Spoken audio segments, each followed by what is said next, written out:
How can we better support women that leave behind their work, that leave behind their careers, and as they move into a new place, how can we ensure that they are able to continue their work and maybe even help support the communities that they've left behind? I think one of the things that we need to think about, especially for women who've been resettled, is one of the things we need to also invest in data and evidence and research itself.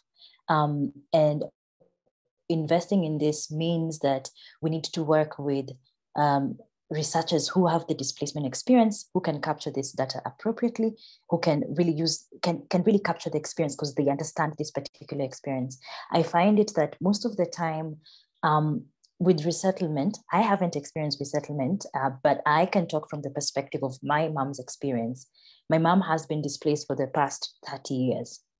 We focus so much on the vulnerability aspect that we want to capture that we miss looking at what skills are these women bringing on board. I think one of the things that I like when I refer back to the women I work with and what they're doing, it's kind of like people assume there's this vulnerability scale that you have to fit in on. You're a child, you're a child bride, you're a young woman, you're a widow, and then after that you first have to fit within that, and then we'll think about the others.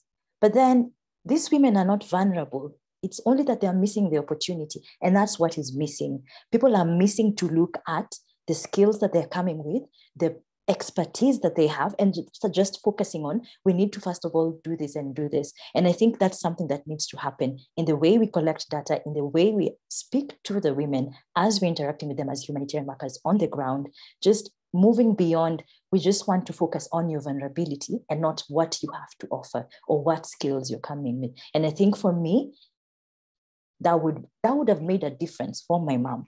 It would have made a difference, and she would have done quite a lot. I think Foni's just so right on that. One of the things that we haven't done well in the humanitarian field, we've been, obviously a very top-down model, but we focus largely on needs and vulnerabilities, right?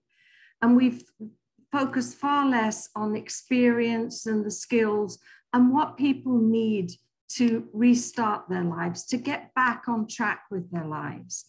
And people bring skills and experience. Some of our programs, for instance, we've been working on cash transfers, providing families with cash that allows them to make the choice of how they spend that cash. It also restores dignity, but it allows them to invest, say, in education.